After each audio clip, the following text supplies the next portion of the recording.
გიგლა ჩვენ კი და რა ვქნათ ხა ჩვენ როგორ მოვიქცეთ ვუყუროთ ხა აი ამ ვარხანელიოს თუ ძალიან რთული სიტუაცია ხა 32 წელი ახსენა ბატონმა დემორმა და აბსოლუტურად ვეთანხმები 32 წლის მანძილზე ჩვენ ვნახეთ უსაშველო გაუთავებელი პრივატიზაცია და პრივატიზაცია რომლის დროსაც თქვენ დაანგრიეს საქართველო და დაუხდეს მაშინ და ასე შემდეგ იყო დაუსრულებელი ჯალათობა დაუსრულებელი პრივატიზაცია და პრივატიზაცია იმან რა ქვია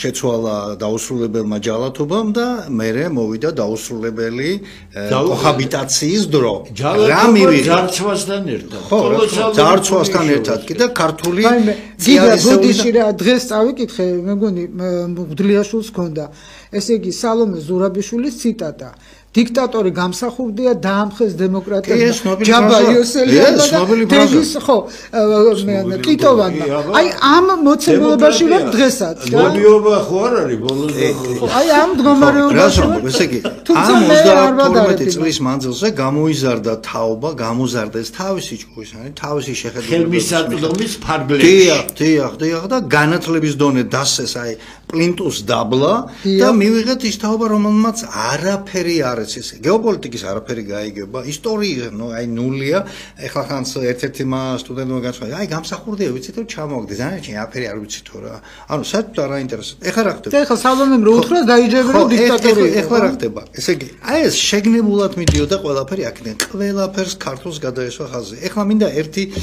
ჩემი ჟურნალისტური პრაქტიკიდან რამდენიმე რესპონდენტი სხვათა შორის ძალიან საინტერესო რესპონდენტების და ბატონ დემორ 90-იან წლებში აი სამზარეულოში რო ტრიალებდნენ ისეთი ხალხის ნათქვამი გავხსენო შევარდნაძის ხელისუფლების დროს სამჯერ აი სოხუმი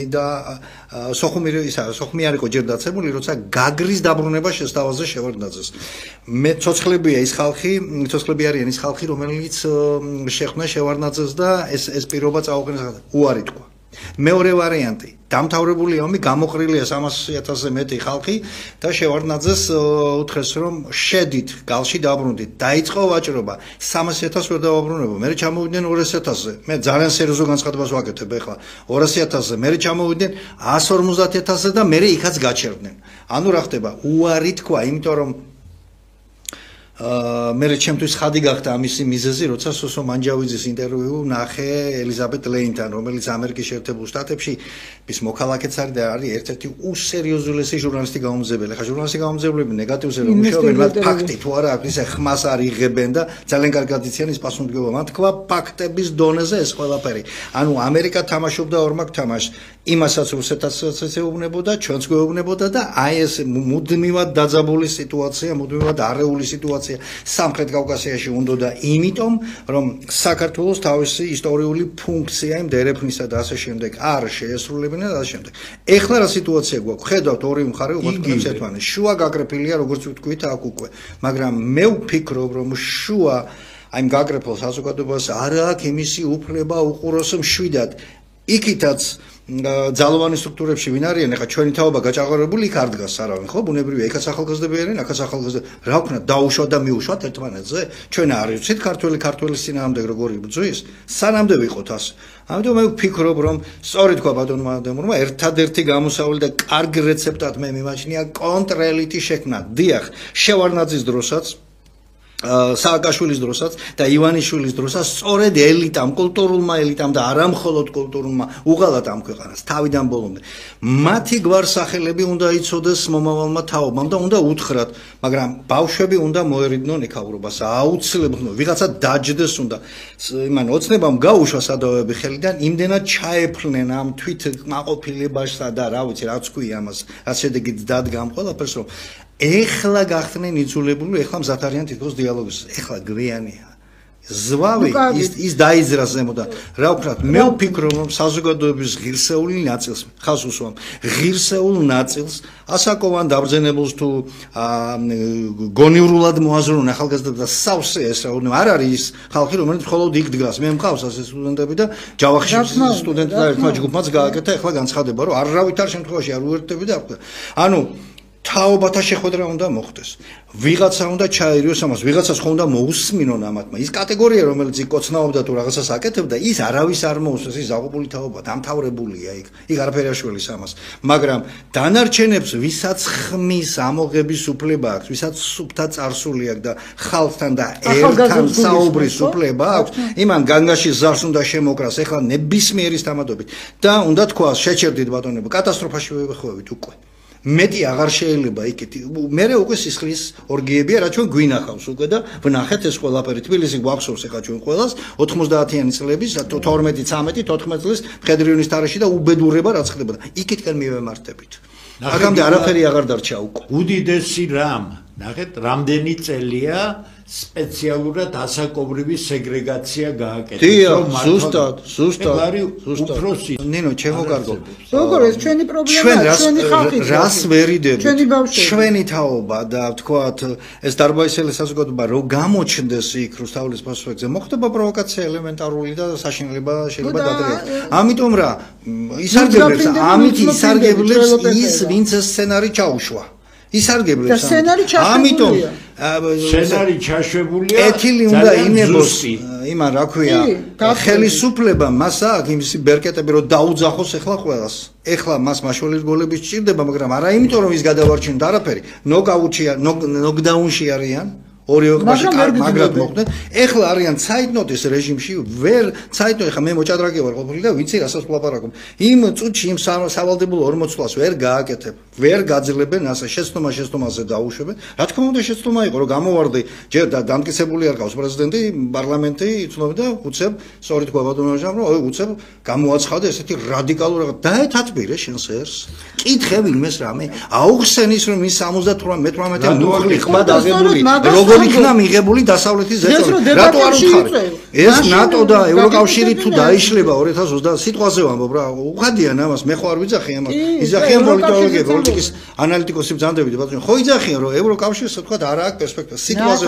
თქვა კონსტიტუციაში ავტოგიზერიას ვიღაცასთან შეერთება რა უბედურებაა ეს კონსტიტუციის მოდელი თქვა იმიტომაა ეს ბიზნეს შეცდომა თუ თვითონ არ იცი ისლანდიის მოდელი აიღე როგორ შექმნა ისლანდიის სახელმწიფომ საკუთარი კონსტიტუცია ხალხს დაუძახეს 360 კაცი შეარჩინეს და ბოლოს 24-მა კაცმა დაწერა 24-მა ისლანდიის მოქალაქემ და თავის სამშობლოს ჩვენთან დაუძახა რა ჭკვიანი ხალხის ნაკლებობა დაუწერა და დაწერენ იმ კონსტიტუცია რომელიც საჭიროა და არა ისეც როგორც ევროპარლამენტმა გეკარნახა ხო გაიხსნა აგერ თემურ მაისურაძემ აღნიშნა პარლამენტარმა 2012-16 წლის მოწვევაში და წინვალი მოაზროვნე გადაუძახა ვინმე მაგრამ მან თქვა საშინელი ზეწოლა იყო ჩვენ ხო ვიცით იყო ზეწოლა ანუ გარანტიას ითხოვდნენ აქ 2012-ის არჩევნების დროს ის კადრები რო არ გამოჩენილიყო რაც გამოჩნდა ხო და ამას შეცვალა სიტუაცია რამდენი იყო 60-70% იყო ნაცების სასარგებლოდ 30-40% იყო შეტრიალდა სიტუაცია იმიტომ ვიდეო კადრებმა გააგიჟა ქართული საზოგადოება და გამოვიდნენ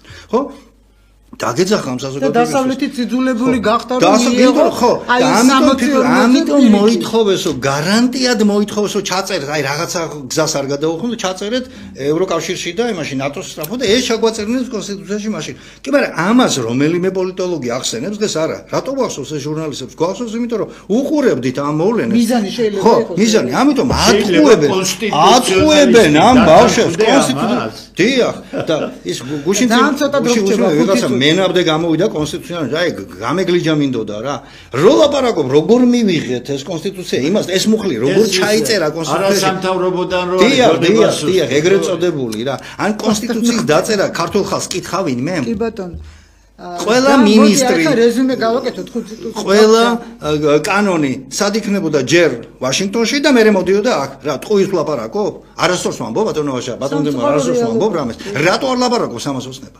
რატო არ დაეთათბირე შენს ხალხს რატო არ უთხარი ის გაკრეფილ შუას რატო არ მოусმინე ამ დარბაისელ ხალხს ხო როცა დაგჭირდა ეხლა უხმო მანიპულირება და ეხლა მოდი რეზუმეს არც ეხლა გვიან მაგრამ ომი და სისხლის ღურა კატეგორიულად მიუღებელია ჩემთვის ყველა მხარეს ვახვდი და პასუხისმგებლობა იმ ეხლა უნდა ვთქვა ეგ სიტყვა, იმ არამზადა ოპოზიციურმა ლიდერებმა უნდა ეგზნორო. ეხლა ამოეფარენ ამ ბავშვს. სად გამოკავს ეს ბავშვი?